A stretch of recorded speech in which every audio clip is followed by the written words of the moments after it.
I can't wait to show you my toys. Hey everybody, this is D Hunter bringing another action figure review. Today we're going to look at the DC Collectibles GameStop exclusive Jim Lee cel shaded Batman figure.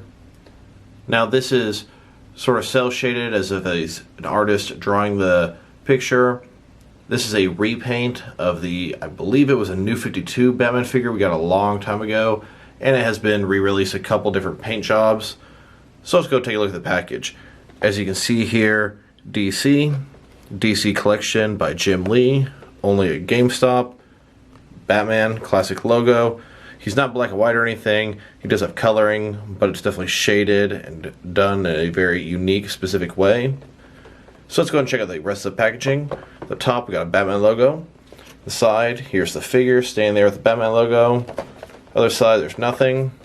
At the bottom there is a barcode in case anybody needs it, as well as a bunch of credits. And on the back side you can just see sort of a picture of Jim Lee's Batman. I do believe they are offering the entire Trinity, being Superman, Wonder Woman, and Batman, in this exclusive variation.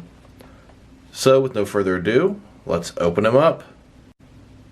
And I did end up getting two of these figures, one of them to open up and enjoy, and one to keep in my completely unopened 6 and 7 inch Batman collection. And then as you can see here, here's the unopened figure taking his rightful place with my other unopened Batman and related figures in front of my Batman and related comics.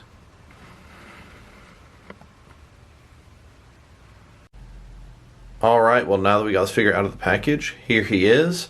He comes with no accessories, but he has a very unique paint job. It's sort of a cel shaded figure. This is based off Jim Lee's artwork. This figure was originally sculpted from the Jim Lee New 52 Justice League Batman. This is the 4th different paint job on this mold that we've received, and this is the 7th release of this sculpted figure. But we'll get into a little bit more detail on that later in the video. First of all, let's take a look at the figure.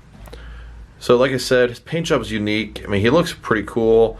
It is based off Jim Lee's artwork, and the cel shading gives you a lot of lines and sort of dramatic coloring on the guy. I do like the way he looks. It's not really useful as a practical action figure in action figure displays and things like that. It's just kind of a nice little display piece. Might be something you'd want to keep in the package. I mean, overall, it does look good. The articulation is not good on this guy. It's from a very old sculpt. Now that we've taken a quick peek at the figure, next let's check out the height of this figure. This figure here, sitting from the foot to the top of the head at about 6 3/4 inches, and from the top of the ears about 7 inches. Next let's check out this figure's articulation, and it is kind of basic. So first of all, his head, of course, it can go from side to side, can look really up and down, not very much, maybe a hair there. Shoulders, this guy's very tight. Then go out, not 90 degrees, about that far. Of course, back in, you can hear him sort of popping into place. Go forward, back, all that good stuff. A bicep cut below that. Single jointed elbows, go in just a little bit less than 90 degrees. That's really about it. Nothing of hand, wrist at all. No ab crunch, no waist swivel. T-crotch here, legs go about that far, back about that far, they don't go out at all. Single joint knees, not quite 90 degrees, and that is literally it for this guy.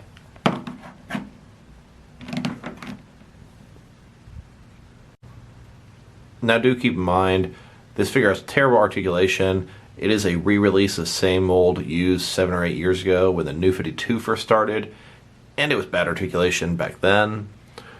So just another look at the cel shading on this guy. I like the way his torso looks. It's pretty nice.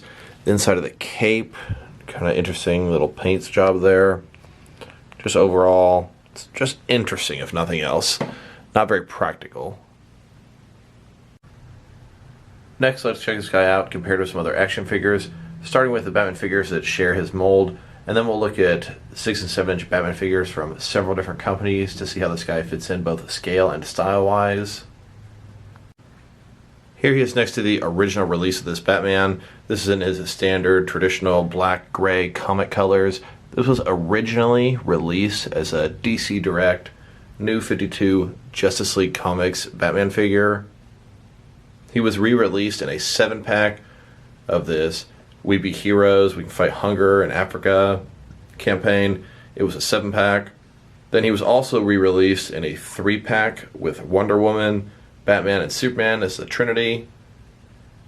And then a couple years ago he was released as DC Comics Essentials, essentially a complete re-release of the Justice League single version. So this guy here on the left has had 4 different releases. And then a little while later they released this shinier, possibly armored version. It was in a multi-pack of heroes versus villains, sort of a New 52 Justice League Heroes and Villains multi-pack.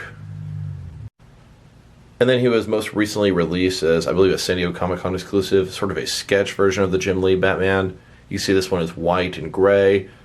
Both these guys here, they're really cool figures for what they are, but they're probably best left in the package to be displayed that way. I did get 2 of them, but I feel like maybe the unopened one was unnecessary. So as you can see, DC Direct, DC Collectibles has sure gotten their use out of this mold. They've released 4 different variations and 7 different releases for this figure.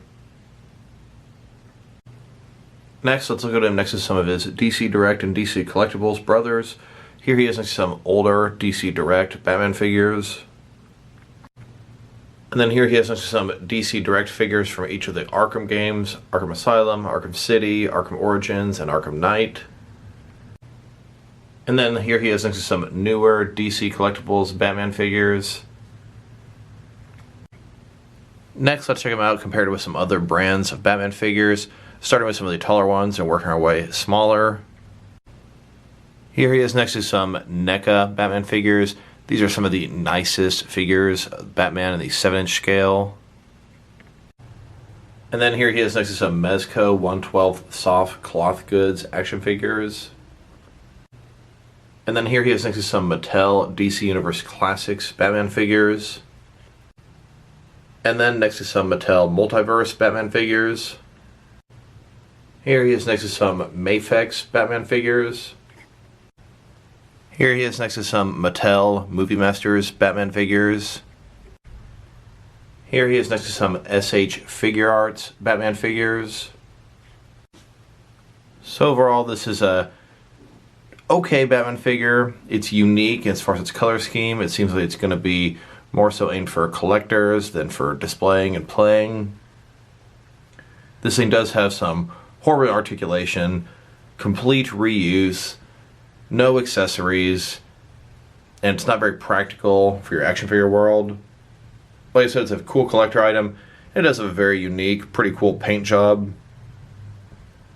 If I were to rate this figure, I'd probably give it like a 6 out of 10. A little bit on the low side. I mean, his paint job is nice, but doesn't do a whole lot for me as far as an open figure goes. So this is D Hunter. Thank you guys for watching this video. If you liked the video, press like below.